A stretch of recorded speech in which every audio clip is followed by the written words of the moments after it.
So here we are, Kelly McGonigal, Katy Bowman, and myself, Diana Hill.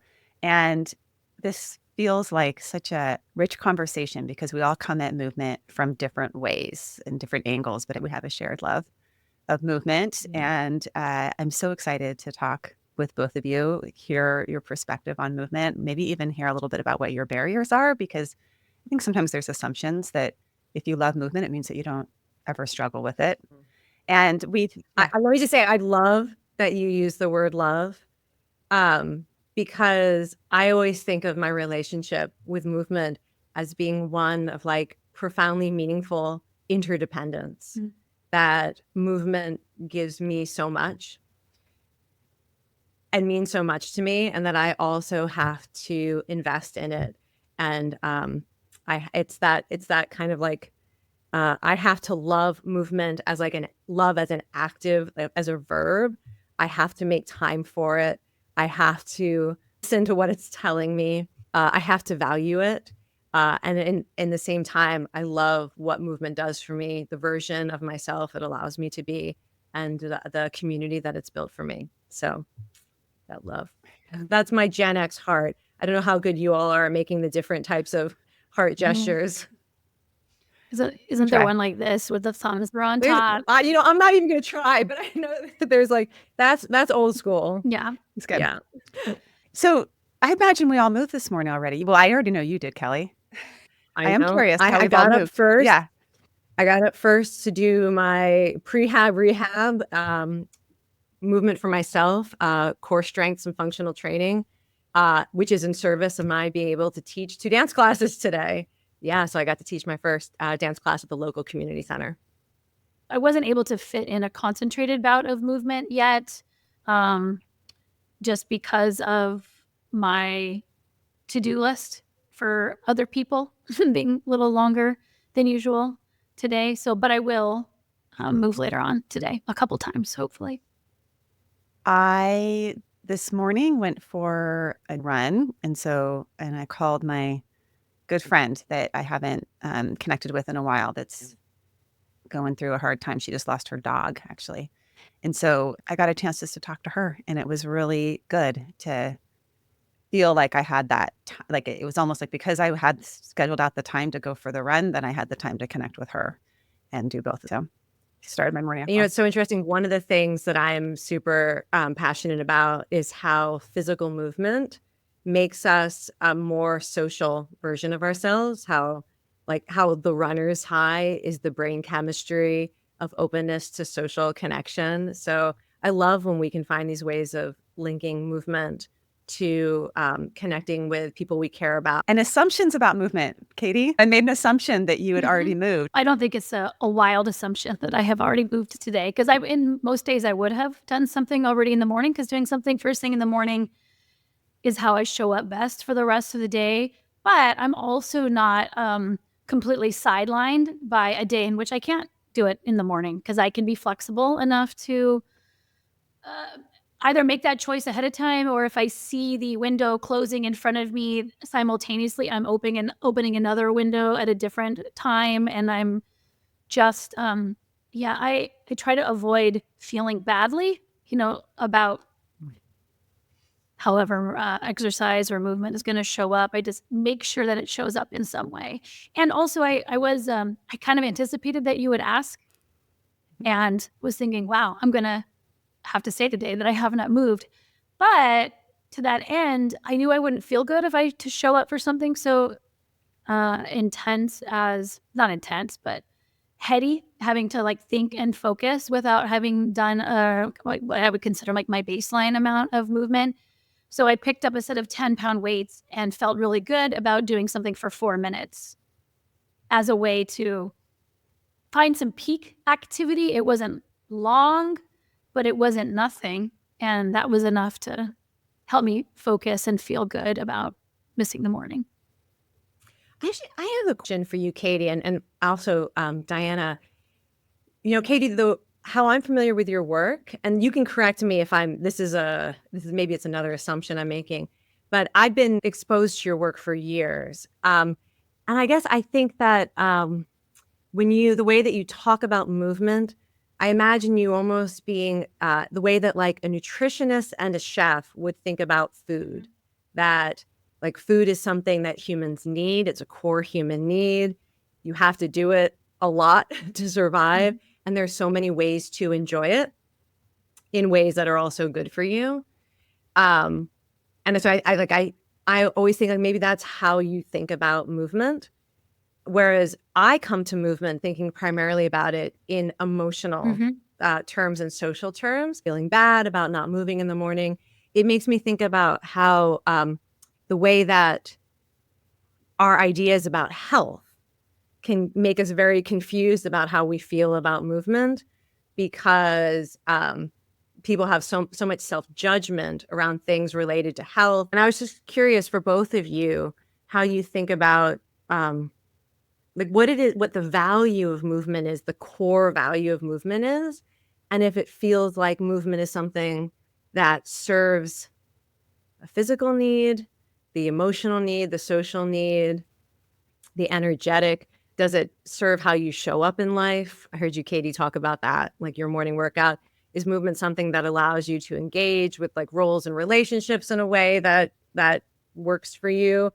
I would love to just hear how you think about the value of movement. There definitely is a big movement towards movement being a keystone for mental health, and the fact that it relates to emotional regulation, joy, feelings of joy, feeling meaningful, in your own life. And I'm a biomechanist, and so I really look at the effect of tissues. How does movement affect tissues? But I don't disregard the brain. The brain is a tissue and it has a function. And so I wouldn't necessarily put those things completely in separate boxes. But yes, I have a movement as nutrition approach to the point where it's fairly rigid in the sense that nutrition is rigid. I mean, what makes a macronutrient, a protein, a fat, or a carbohydrate has a fairly stiff container around it. It's not really open to interpretation what is a fat and what is a protein. And so I think that there's a lot to movement in the sense of we need to fill a lot of different discrete containers when it comes to movement. That movement minutes isn't really enough when we're talking about the physical outcomes that people might require for their physical well-being. I tend to talk about movement in this nutritional way and really going through great lengths to outline the different categories of movement. For me, it's fairly freeing because I know exactly what I need, and it allows me to shuffle in the time of day. And you don't need everything every single day in the same way your daily nutritional diet doesn't need to be exactly the same every day. But weekly, monthly, you need to be hitting some boxes. So I find a great relief and flexibility in actually having these more discrete containers. But when someone's first getting started, sometimes the resistance, the barrier is so large that it's really like, just do whatever you want till you get to that place where you feel mentally better. You feel a physical relief, similar to the relief that you would get after not eating for a long time. And it doesn't matter if you're checking a nutritional box. A calorie is like the ultimate box to check at first when you're starving. Who cares if you're getting vitamin D if you're starving? So I guess my question was, would you want to guide someone through nutrition to say, just eat whatever makes you feel good? Or would we want to dial it in a little bit to say, well, there's some nutritional boxes you want to hit, and you also need to sort of like what you're eating, both. We have to be a little Italian about it as well. Like there's more than nutrients in food. So I wonder a lot, how do you two feel, who are dealing probably more often in people who are coming to solve mental or emotional situations? Do you feel like that would be a roadblock to some people? So I feel like I get to be the great conductor of people's physical experiences. So I like the core needs that people are meeting when they come to my classes. So for people who don't know, I teach a range of dance classes and movement classes that are really about expression and connection and music. And so I know that the core need, most people when they come to my class, they will tell me things like, I want to reconnect to joy. I'm lonely. I need community. They don't always say I'm lonely, but they might say, I don't know anyone here. They want to feel free. They want to have an opportunity to laugh and to laugh with other people. They want to have challenges where they can make progress towards something they value. And, people coming to my class, that's often to feel like a dancer. And to have these great moments of moving together in synchrony that help us feel like a part of something bigger than ourselves. So I know that's like the core need that my classes meet. And then I view it as my job to deal with like the nutrient side. So the physical design. Like in my classes, I'm always thinking about the biomechanics of it, how we're moving through different planes of movement, how we're working agility and stability, how we're training all of these different components of movement. And also I think about the nutrients, the macronutrients of emotional feeling.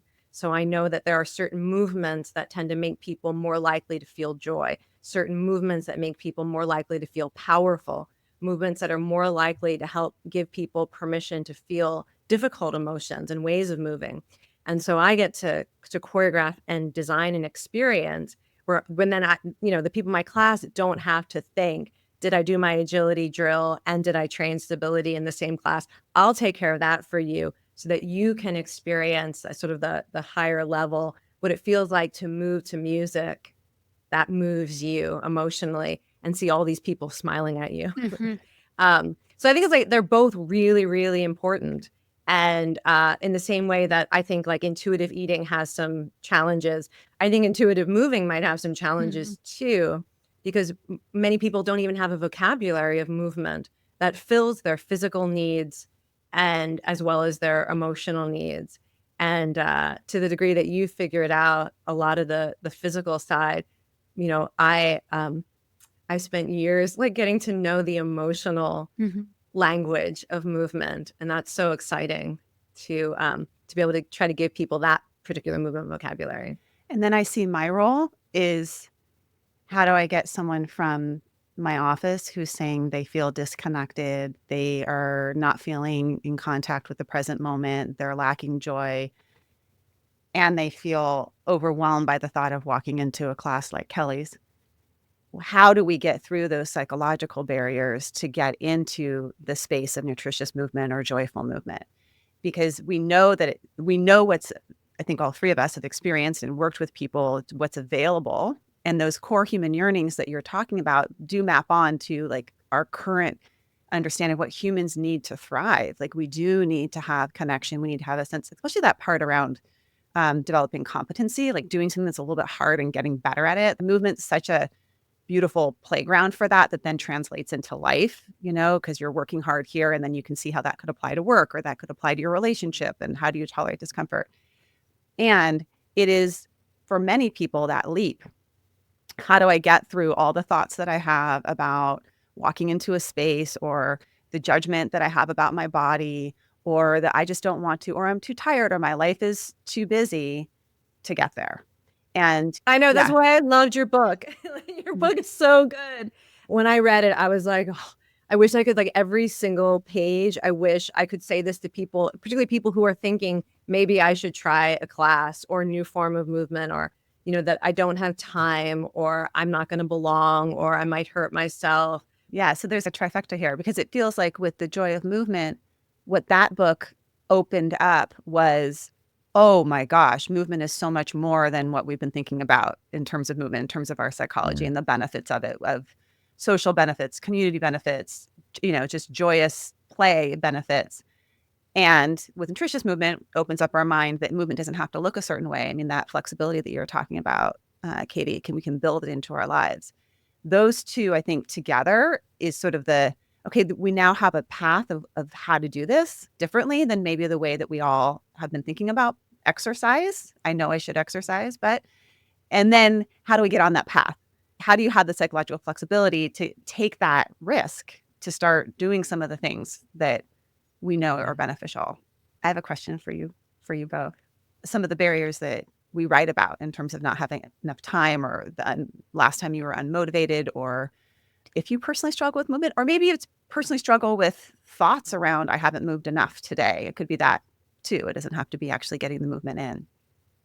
Yeah, I mean, there have been a few times in my life when movement was difficult or impossible. The most physically impossible, as in like to go from somebody teaching multiple classes a day to being unable to do 3 minutes of movement a day was grief. And grief is such an interesting thing in terms of the brain chemistry and how it messes with movement, because grief, like depression, comes in and makes the system of your brain that makes movement physically possible and that motivates you to move becomes so depleted and so unresponsive that it can literally be hard to get out of bed. And then you think about moving and you don't want to do it. You're moving and you're not getting the same neurochemical rewards that you're used to. And I've gone through that twice in my life. And, one thing that really helped me, and one of the things that helps in terms of having studied this stuff, is I knew the research that often the only way out of that kind of it's almost like a coma that your normal responsivity has fallen into, the weight of it, the only way to move through it is time.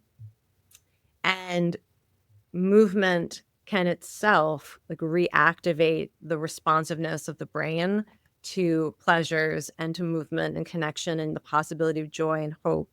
And so I knew that, and it still was hard, but there was one particular time I can remember where I wasn't able to teach, and I had 3 songs and I was trying to build my way back up to being able to do 10 minutes, 3-minute songs. And it took me 2 months to be able to sustain 10 minutes of dancing.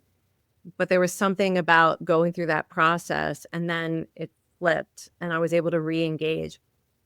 But I always think about, I remember that time, and I think about when people say things like, it's just impossible, I can't, I don't want to, there's no joy in movement. And I know what it feels like to be in that place.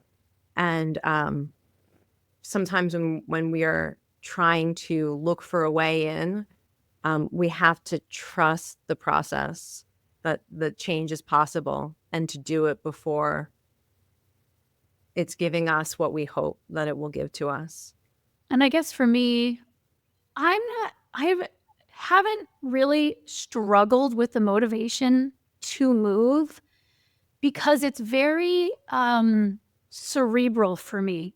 And as a personality type, I am not, and I don't know if this is actually a personality type you would probably know more. I'm not really heavily influenced by emotions in general. I'm a very stoic kind of person. You both laugh. So is that right? Or is that, why are you laughing? No, I laugh because I'm trained as an emotion scientist, and it just it was funny because I think it's so great. Isn't it wonderful when you can have people in conversation who experience life differently? It's I laugh because I was so excited about what you might say next. Well, and I don't know if it's a deficit or if it's just my neurotype or whatever, but I don't really orient emotionally. I tend to orient cognitively. And for me, I don't have a hard time doing the things that I've cognitively decided that I need to do. For example, I can't walk by a piece of trash, even though it's hard to bend over and pick it up. And I'm now that I've seen it, I can't not pick it up. I don't want it to be there. I'm physically able to pick it up. And I can't walk by litter and just go oh, well, it's there. Someone else should pick it up. I just can't do that. And that's just me around movement in general. So always getting it done is not challenging for me. But I think also that's because I left the idea of a daily workout behind many years ago and went to more of a movement-rich lifestyle. So the chances of me being derailed or disrupted by something influencing this harder container, right? This hour-long container that has a start and stop time that I have to accommodate isn't present. So it might not only be the way I am, it might be the way that I've set things up where movement is just sort of happening less, shorter durations, but kind of peppered throughout the day. But I would say that since entering perimenopause, There's a certain amount of, I don't know if apathy is the right word, that I have towards things I'm supposed to do overall. And so it's going to be interesting to see how this new version of myself, where it's sort of like I do what I want, like that kind of feeling, how I still want to do movement. And so it's easy for me to do the things that I am intrinsically motivated to do that really align with my values. And then my lifestyle is sort of supporting. So I can feel that little challenge of like, I don't feel like doing that right now. And I don't feel bad about not even wanting to do it. I'm going to move in a different form later on throughout the day. So that's my relationship to motivation right now. Talk to me in a couple of years. Yeah, that's really interesting. Like the difference between because I always say, I mean, this is just my temperament, but a lot of people also feel this way, where even though I love movement and I love how it makes me feel, if I could design a life where I was moving most of the day, I would. But I never want to do it before I've started. Never. I wake up, I don't want to get out of bed. I think about extras, I don't want to teach class. And I don't mean I don't want to, but there's a part of me, it's partly anxiety, it's that temperament of always wanting to like withdraw and be safe, that there's always some part of me that doesn't feel like it and doesn't want to. I'm usually in physical pain. It's one of the reasons that I came to movement is I have a few different things that create pain in my body persistently. And so that's a barrier in itself where you're thinking like, well, what do I have the energy? It's not always easy to be in my body. And movement definitely keeps you in your body. But that's so different than the big question, do I want to? And that's for me for motivation. And it's not just for movement, because I have that same relationship with everything. Do I want to write my book? Do I want to go visit family? There's just always in me some part of me that doesn't want to, and would retreat rather than engage with life. So I always had to be very clear about the life that I want, rather than check in moment to moment with what I feel like doing. Because for me, that's not a good way to make decisions. I don't know. And it's getting used to that friendly, I don't want to, getting to know them, that they're always going to be there. They're going to show up, and how to continue to do the big want when the I don't want to is there. Katy, I'm like the kind of opposite with you in terms of movement, where I don't want to do nutritious movement. I'd much rather do it for 30 minutes and be done with it and have it clean and contained. And then I know I check that box and so for me, it's actually been a real challenge to get out of that way of thinking. It's more comfortable for me to follow the rules, but those rules also limit my movement, because if I can't follow those rules, then I just throw it out the door, right, for the day. So in a lot of ways, I mean, back to the trash example, I actually think it would be a good practice to walk by a piece of trash just to prove to yourself that you can, because there was a lot of statements in there like, I can't walk by a piece of trash without picking it up. Well, you can, Katy. Sure. But the things that our mind tells us, and then we automatically just, follow what our mind is saying without that bigger, what is it that I really want? Not everyone has had maybe when they were children, they had experiences of joy around movement, but not everyone. My early years, not everyone has that. Yeah. Ridicule, slowest person in the class, can't catch or throw anything. Yeah. Yeah. Well, I mean, many of us also had some very traumatic experiences related to movement. Yeah. One of the reasons why girls stop moving is because of the criticism about their body shape and size, right, from an early age. So we say, I'm not going to play. They pull out of sports much earlier. For people that haven't had that experience of it feels good, I want that. How do we get to that experience and finding what works for you as an individual, which may be really different at different stages of your life. It may be for you, Katy, now that you're in perimenopause, maybe like doing more rebellious types of things because your perimenopausal self wants to rebel. Well, I love how different it is. It's really nice to be reminded of how different we are on the inside, even though to the outside, you see maybe 3 intact, solid exercise habits, what's behind them is entirely different. And it's not like everyone's like, woo, I love to do this. But yet it's still being done. And I think that that's our overall hope, right? Is to help people figure out how they are on the inside by giving them vocabulary. I don't think people are very fluent in the language of movement. We sort of have a very tiny exercise vocabulary, and I'm talking all the way down or all the way up, whatever direction you think. Like the way that the language around movement is used is so tiny and clumsy and outdated. And if we can create this robust language and detection system of yourself, to know, how do I actually detect when I'm moving? What counts as movement? That's a lot of what my work is trying to clarify language, broaden language. There's a lot of language that we have around food, hunger signals. We don't have anything for movement signals. It's just this arbitrary thing that you need to check out. It doesn't relate to anything. It's not treated like a relationship. But you beautifully highlighted it before when you're talking about the idea of loving movement, that it's a give and take. You're in a relationship with movement. And it's with your own body parts, that there's neurology there, there's tangible hardware, softwares, and within yourself, and then there's your environment, and then there's others, and all of that is going into your relationship with movement.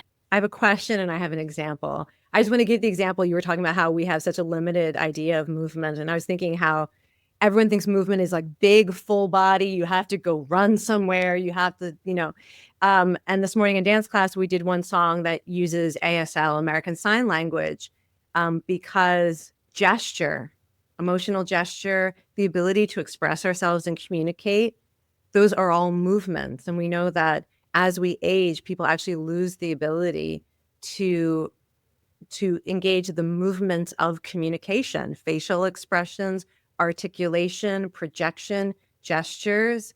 And that's part of my vocabulary of the movement that we train.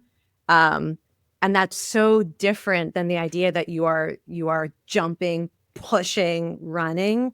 There's that whole range of what movement is for. The question I wanted to ask you is, you mentioned people don't know what the signals are. So, I might talk about loneliness as being an emotional signal that you should maybe reach out for some support or be someplace in the presence of other people.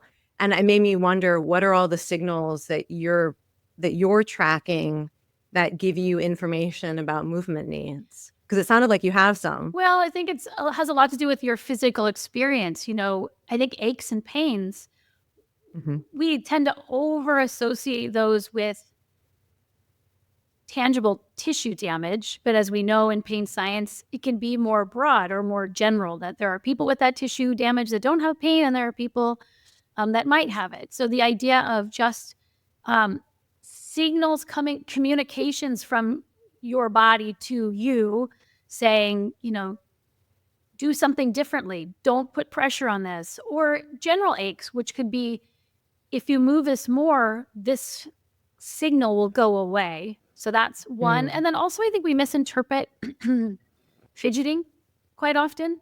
The need to fidget, the need to shift position, because, when we're younger, it's so disruptive, for everyone around us, right? Sit still, sit in your chair. You couldn't possibly be listening or processing if you were also moving, really separating out the concept of learning or paying attention with being still. And for me, and I think there are some people who can do that more easily than others. And the idea that your fidget might be, or the signal to fidget, the urge to fidget might be something that is built in to signal you that you need to move, perhaps even to be able to learn or listen. So those are a couple examples. Well, it's interoceptive awareness on lots of levels. In the same way we can have interoceptive awareness of our hunger and fullness, we could have interoceptive awareness around our hunger and fullness around movement. Like right now, I'm kind of hungry for it. And maybe that's why I'm fidgeting, because my body is hungry to move. It needs to, shift. And maybe sometimes I'm full and my body wants to lie down and completely I mean, that's why I love yoga, because it incorporates that full move. I'm full. So I'm going to lie in Shavasana now and let my body rest and take in the movement that just happened, right? Or in child's pose, take in the movement that just happened. But those are so closely linked to, when we look at interoceptive awareness, it's so closely linked to awareness of emotion too. So Katy, you were talking about, I just compartmentalize that whole emotional stuff. But sometimes, just like when they tell you, like, if you're hungry, maybe you're thirsty, right? If you're fatigued or maybe you're irritable, maybe that's related to a movement need. Mm-hmm. Or maybe your need to move is a connection need. When you start to bring more awareness to what's happening inside of your body, and it starts with awareness before we put language to it, right? We first just sort of notice, okay, what's happening inside of here? And then when I do this thing, what happens? And how does that shift? And having that inquisitive, curious mind about your whole inner world, which includes the longing to move and the longing to connect. It's just, these are all human needs, you know? And it's interesting. It's interesting to me that in listening to you two talk, the two signals that I can feel in my body that are the clearest indications that I need to move are two signals that would be very easy to interpret as I shouldn't move. Mm-hmm. So one is pain, Mm-hmm. and one is a kind of dullness, and both of those come with a sense of like, I don't want to move. I can't move. I don't have the energy to move. And yet it's only through learning that I've come to realize those are signals that I haven't moved. Yep. Right. They aren't signals that I shouldn't move. Irritability is another signal for me personally that I've come to learn that if everyone is irritating me, that's really, I've learned that this is a signal for me, like, oh, I'm undermoved, because look, I can go take a walk. And when I come back, like, everyone's so much less irritating at this point, so either they all got together and discussed how to be less irritating, or the problem was me. And to your point, the other signal that I was going to bring up is fatigue. This is why I've created this category of active rest, especially for people who spend a lot of time. They can track their sedentary time. It's extremely high. There's no movement minutes, and yet they feel physically exhausted. And it's really easy to mistake physical exhaustion as a sign for under movement. And you need to learn, and I would just want to clarify that to learn in this case means to self-experiment. How do you rest the part of you that's had to give so much attention to static things, writing, reading, meetings, and knowing that that has its own type of exhaustion, but it's not the type of exhaustion that you can't get your limbs going. So you would want to figure out, like, could I choose something that doesn't really involve a lot of brain? So maybe I'm not going to necessarily want to talk to someone or listen to a podcast or even listen to music, maybe quieting my mind, but going for a run or going for a walk or anything that's swimming, just getting in the pool and just swimming, diving and swimming, just something that does not require a lot of focus, that's got some repetition to it, so that your mind can rest while you get your body the movement that it needs. Yeah, I mean, as a psychologist, I would say that exhaustion often requires renewal and restoration, not always sleep. It does. We need sleep too if you're sleep deprived. But sometimes we feel exhausted because what's unmet is a need for spending time with yourself, like positive solitude, or resting the mind, but entering a state of engagement with an activity that is meaningful or pleasurable. And but I love what you said about it has to be an experiment. And that in itself is its own interesting process, because it means you have to pay attention to cause and effect, both immediately while you're doing it and then immediately afterward. And then the next day, you have to be so curious about how the choices that you make influence your energy and your mood and your physical experience of life and all of that. And it requires a certain level of self-trust that you can actually observe that and make choices for yourself. There's also what I work with clients on is attentional flexibility in it too, because we can pay attention to all sorts of things. We can pay attention to the pain, Or we could pay attention to the expansive feeling of being outside and whatever, weeding your garden and paying attention to that experience of the weeding of the garden or moving your body. And when we're in a habit of paying attention to the aspects of movement we don't like, including our thoughts, giving a lot of attention to our thoughts or giving a lot of attention to our pain, then that habit pattern just reinforces itself over time. And then we anticipate that negative experience. So when we're doing that self-experimentation, part of the self-experimentation is expanding the flexibility of attention to things that maybe you haven't noticed before. Now we're all noticing our gestures. There's a great book, The Extended Mind, where she talks all about gestures and movement. And she actually talks about using gestures on Zoom makes you a more engaging. Hands on here and on leg. Hands up. Yeah. And then in gestures, learning a language, children learn language better with gestures, whatever. But once you start now we're paying attention to that.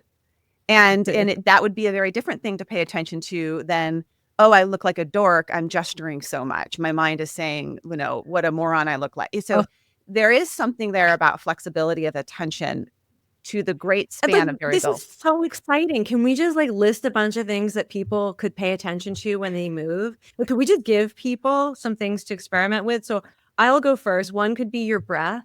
For some people, that could be focusing and also, a relief.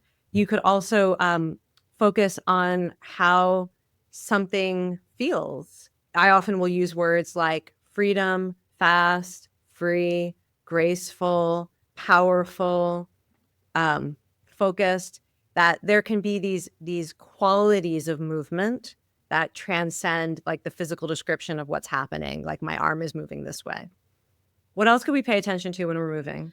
Well, for me, a large part of what I do is have people in a group while they're moving, pay attention to body parts, not just like legs and arms, but smaller areas of their body that they didn't even realize they could pay attention to and make choices about, to literally bring more parts of their body online in their awareness in exercises that they're just sort of maybe throwing out their legs or throwing out their arms. They're not thinking about, there's 42 parts that you are actually choosing how to position right now. And you didn't make a choice. You just kind of flung 38 of them. And that's a big part of how it feels physically and why you keep seeing something show up. So that's bringing more awareness to the actual alignment of all of these parts is my pathway into mindfulness.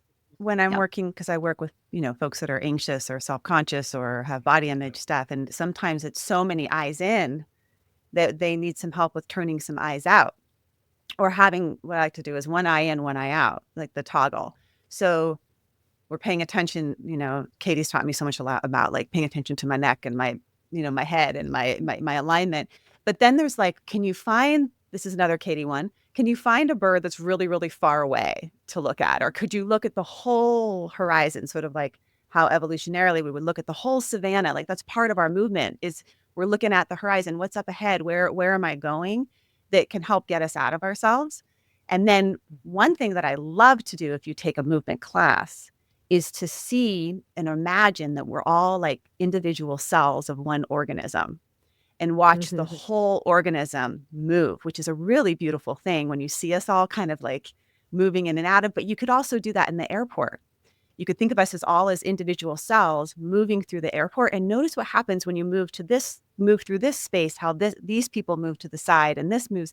And all of a sudden you're out of your self-focus, because there's so much of self-focus in movement when we get self-conscious about it. You could do the same kind of thing at a gym, or if you're in a physical therapy group space where people are working on things differently, to have this sense of wow, everyone in this room is working hard right now, and to feel a part of that collective effort. All these people came here today for their PT or to train their bodies or to whatever it is. And then we're all working hard, and you can literally sense it in your body, a kind of support structure, and that you can also be doing it to support everyone else who came to put in that effort. Yeah, I love that the way you described. In my dance classes, I'll often, say things like, who can you see in your peripheral vision? Can you sense yourself dancing with them? Yeah. look in the mirror with a purpose. Now get your eyes out of the mirror. Like instead of spending the whole time evaluating yourself in the mirror, what could you like look in the mirror, admire that particular arm line, you're glowing. Now get your eyes out of the mirror. Yeah, it's like different muscles. You know, we talked about different vocabulary earlier on. Now this is the idea of it's like attention. You know, it's what you talk about, Diana, like where you're putting your attention. And I always imagine being like Diane Fossey when I'm like I watch myself from the outside a lot and try to look at why am I choosing to say that? Why am I choosing to think that? You know, like that's always going on in my mind. So really broad, and you practice different ways of putting your attention, maybe trying to hold two things at the same time. Can you look at this line and can you see everyone else at that line at the same, you know, you get stronger by lifting heavier attentional weights. So it's not just something small in different places. So you can. Movement is so great for it. this. I mean, like serves so many needs. If you were trying to learn how to balance attention without that content, it's just so hard. But movement gives you so many things to attend to. I just think it's such an amazing vehicle for developing human strengths and capacities. There's just movement gives us so much to experience and work with. Well, it's the original, like it's the axis. It's the axis of human development, which is physical, but only in this sort of modern sedentary environment would we have to stumble upon it accidentally. I love that, the axis of human development, because it is one of the very first things that we learn to do. And there's all the challenges that come up in learning how to move are metaphors for all the challenges that come up in learning how to live our lives, right? How to fall and then get up again, and how to have courage, and how to be uncomfortable, and all, you know, there's so many how to carry a heavy burden, how to share a burden, everything. You could imagine it being done as a metaphor, and you can imagine it being done with like weights in a class or being done on a hiking trail. Well, I'm interested too in, as we've moved away from being a culture that has to do any movement, the relationship of emotional and mental burden. Like the burden, it's really hard to get people to get excited about labor, for example. You know, I don't think that's something that people want to sign up for, yet it's necessary. We can outsource almost all of it at this point, some of us. And how does that outsourcing and not having a physical burden relate to the space that we have for emotional burden? The parallel that I see right now is the increasing shift towards not being physically co-present with other people, to have more and more interactions mediated by technology, and sometimes also separated by time, like a message was sent and you're responding much later rather than in real time. And in the same way that it seemed like not having to do physical labor was a great gift to humanity, ended up creating a lot of negative outcomes because it was also disconnecting us from a lot of like basic needs, and even just how the human physiology evolved to be better when we are active than when we are always inactive. Like your hormones, your blood chemistry, everything changes, you know, when you are more active versus never active or very inactive. And the same thing is true with being physically present with other people.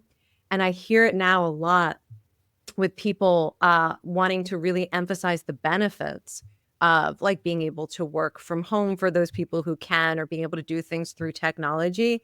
And a lot of people are very excited about that side of it that creates more ease and opportunity in some ways, but are not quite yet tuned in to how disruptive this is to our neurobiology as human beings who are an interdependent species. And I feel like that's how I think about movement too, that when we gave up the way that humans evolved to be active for hours a day, not exercising, but engaging with life, that we lost a lot of minutes a day that were regulating our well-being and giving us opportunities to develop trust. The same thing I think is true with having less and less face-to-face, in real time, in real present contact with other human beings. and they go hand in hand, right? So this past weekend we were making pasta, right? So you're kneading the dough, you're rolling out the dough. It takes whatever, 2 hours of time of making pasta, and it's kind of like a lot of work, and it's labor, as you're talking about. And it's all those other things of making pasta with your kids and the fun aspects of that and the chattiness and the flour on the floor and all the mistakes that you make and it comes out bad and there's holes in it.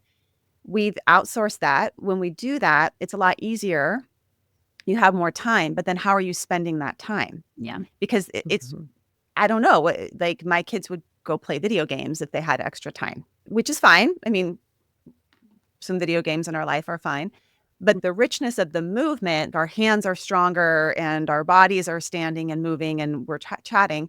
But then there's also the connection that happens by moving with others that has to do with how our body interprets that physiology. There was a study in the 70s, you probably know this, Kelly, of the rickety bridge study where they sent men. Oh yeah, and falling in love. Yeah, they would send men across the rickety bridge and they'd have like a woman on there. And if they were walking across the rickety bridge, they'd be more attracted to the woman versus a stable bridge that's not rickety that they're walking across, because you interpret that sort of like, oh, by finding my balance, this is kind of hard. And the physiology of that into love or into attraction, right? Yeah. So if we're not moving our bodies, we're also missing that opportunity to have those other bonding experiences that come from movement. The one thing I always say is like, this is not to shame or discourage people whose lives make it very difficult to be active or to be physically present with other people. I've had some periods of caregiving in my life where it was like impossible to eat or pee or leave the house and I wasn't exercising. There are all sorts of situations where it can be really difficult to do these things that we're collectively saying is sort of like, it's what humans are meant to do. And life doesn't always, make it easy for us to do these things that we're praising. So it's like, it's so important to recognize that the challenges that you two have written about are real. And also I feel like part of my mission is to just remind people that movement in all forms, the short bursts, the long extended workouts, by yourself, in nature, indoors, with other people, to music, all of this stuff, it all contributes in different ways to flourishing. It's just we're humans are animals and we experience life through our bodies. And I feel the same is true also in terms of social interaction. Even for us introverts, even for those of us that has a voice in the head all the time that says, just leave me alone. Am I the only one who has that voice? Katy probably doesn't. No, I think, no, see, that's another assumption. I need a lot of alone time. Yeah. I'm a very outgoing introvert, I would say. And I think that we undervalue the pressure that comes from organic environments. I don't think that everyone, I think that it would be completely natural to have a factory setting to not really move very much. But that factory setting is negated by an environment that kept you moving anyway. And the same goes for we can have factory settings for being really reclusive.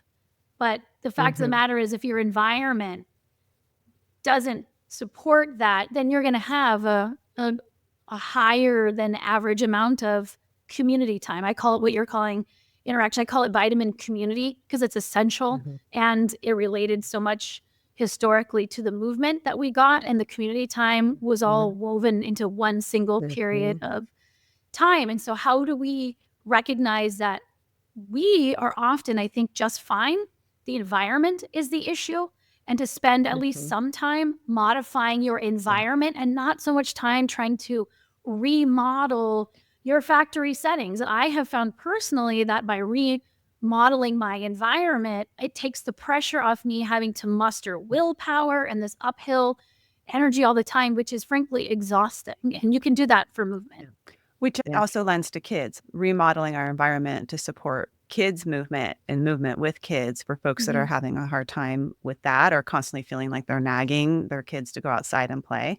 Sometimes it's bringing spaces into your home that invite movement in whatever form that you're child or you enjoy moving your body, whether that's turning on music to just invite movement that way, or cooking more, or for me, even that concept of periods of time when I've been caregiving or really busy that have impacted my movement. Sometimes it was also my view of how I was supposed to be moving that I didn't see that I'm lugging groceries and a kid on the hip, or, going back and forth to a hospital setting up and down the stairs, that those are all movements.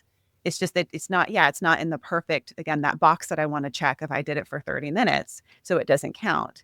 And that's also paying attention to the ways in which you are moving, or ways in which you could bring movement into right now and here without having to carve out extra time for it, which is what I love about the nutritious movement approach. And I always like the idea that we have some factory settings that aren't so helpful, related to movement or other things, and some factory settings that are really helpful. And often when it comes to falling in love with movement, it's about figuring out what the factory setting was, that when you end up in that environment or doing that particular movement, I've heard from so many people, they say like, oh, this is what my body was born to do. And I was joking, Katie and I were saying we had some early experiences with movement that weren't so great.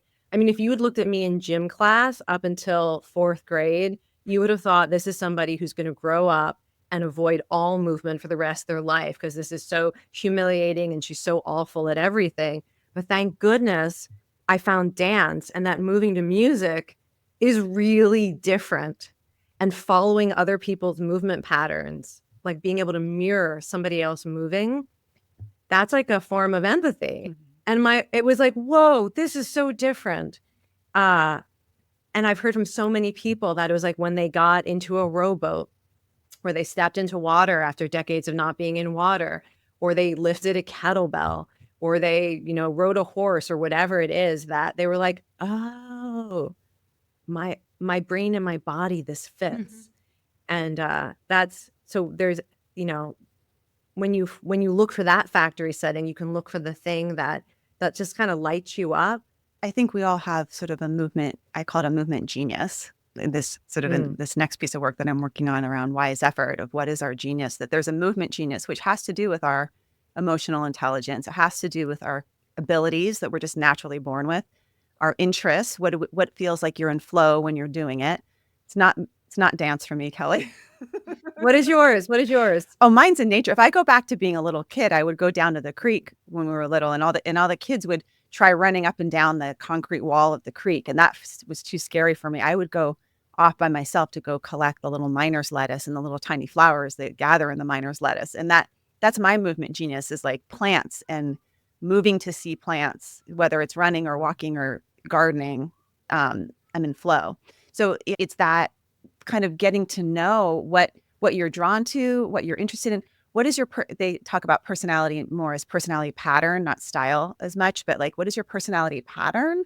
And how does that pattern impact your movement and how you want to move with people, or alone, or both, or large groups or small groups, And when you find that movement genius, then you pair it with your movement values of the why behind your movement.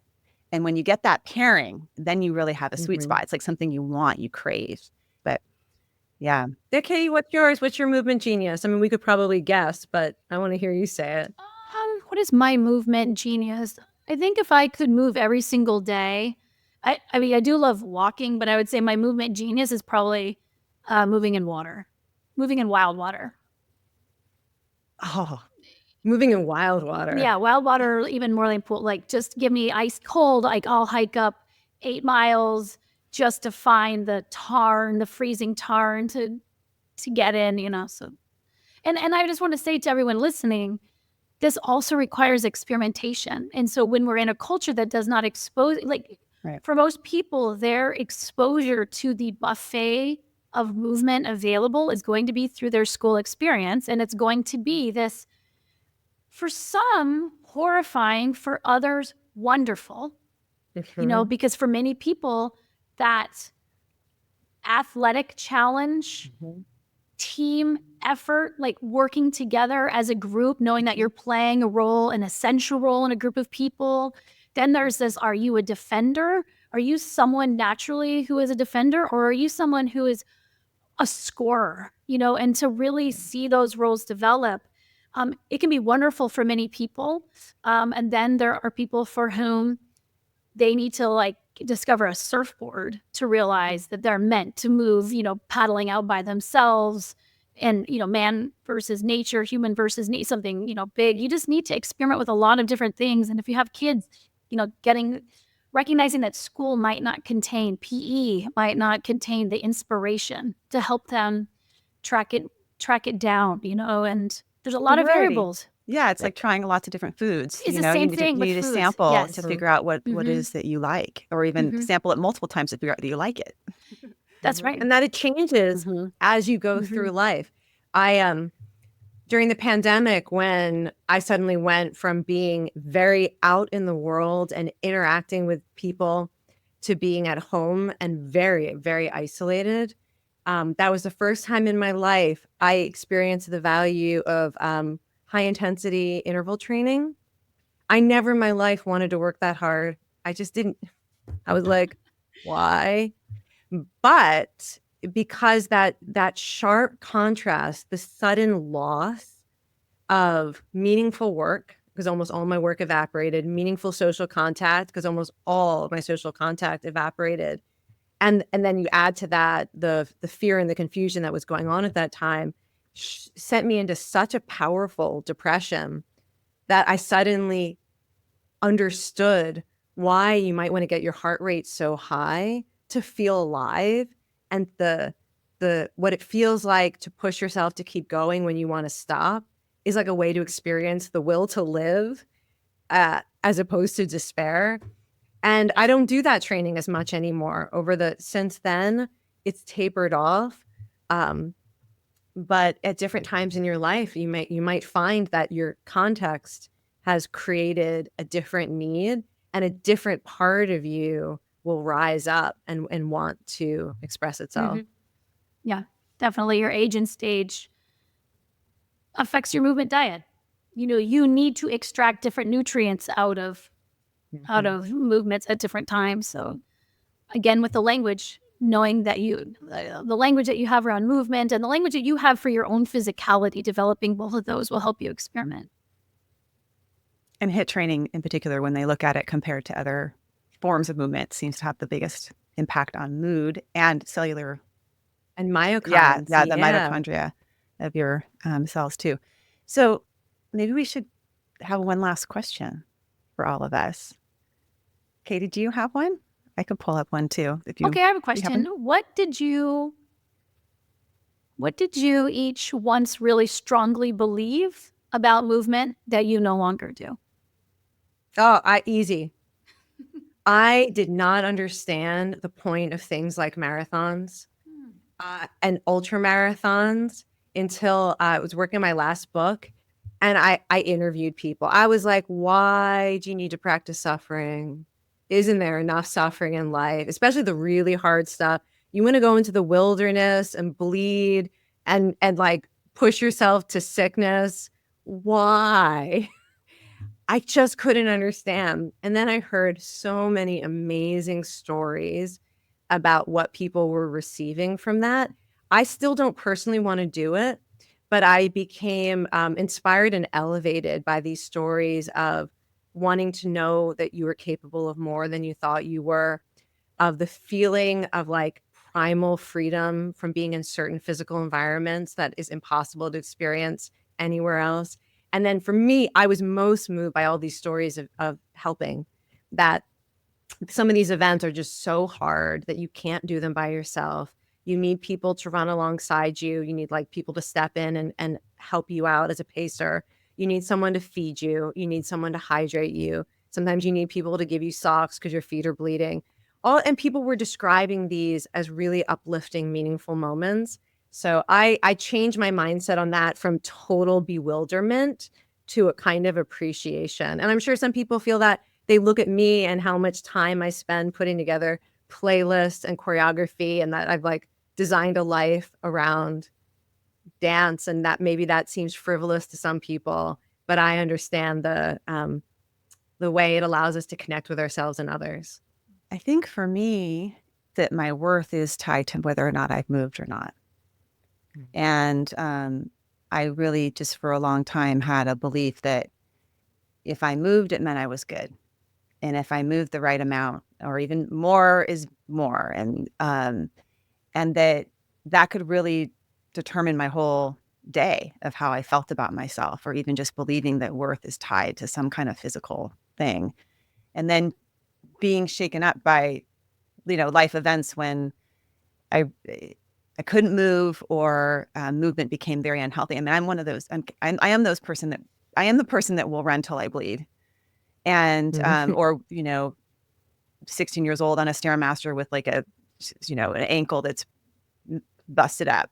And so for me, the real decoupling of movement as some kind of like value from a sense of like you're worthy because you worked hard, to it being a gift, like a gift of kindness. And how could movement be the kindest act for my body, which requires a lot of listening, but then the kindest act for the planet, or the kindest act for my family.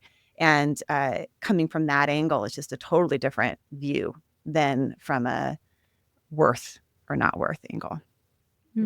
Love those answers. Thank you. Katy, you have to answer your own question. Oh, yeah. I think my answer would have to be that even though there are real tangible assessments for tissue function, that ultimately I think health is still something that we are defining ourselves. You can call it loss of function, but ultimately, because of the technologically advanced landscape we live in, and we can remedy so many different things, and we can bring things into life that don't really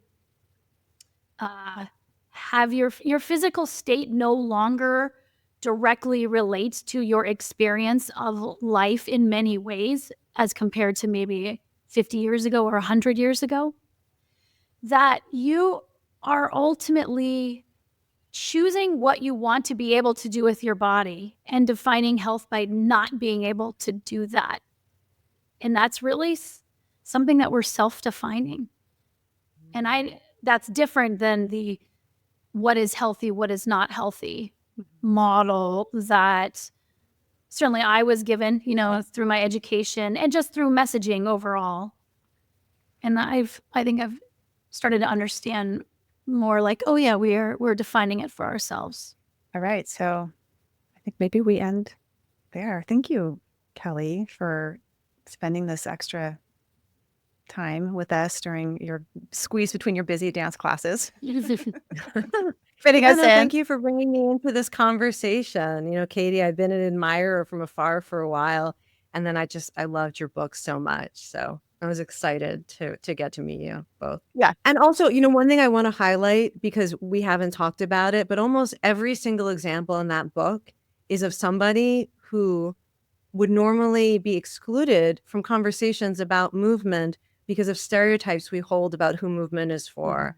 People with physical disabilities, stroke survivors, people with severe mental health challenges, people who are actively grieving, people of all sizes, all ages. And that was really important for me too. And I just sort of throw that into the category of ideas that aren't helpful about movement, is that movement is just for one particular type of body. Movement is for every body. Like, it's biology.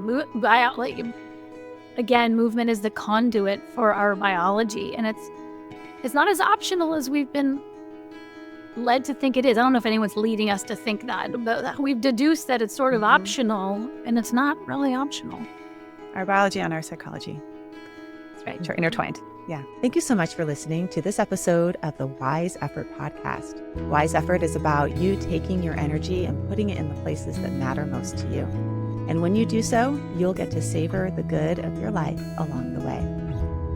If you would like to become a member of the Wise Effort podcast, go to wiseeffort.com. And if you like this episode and think it would be helpful to somebody, please leave a review over at Podchaser. I would like to thank my team, my partner in all things, including the producer of this podcast, Craig, Ashley Hyatt, the podcast manager, and thank you to Ben Gold at Bell & Branch for our music. This podcast is for informational and entertainment purposes only, and it's not meant to be a substitute for mental health treatments.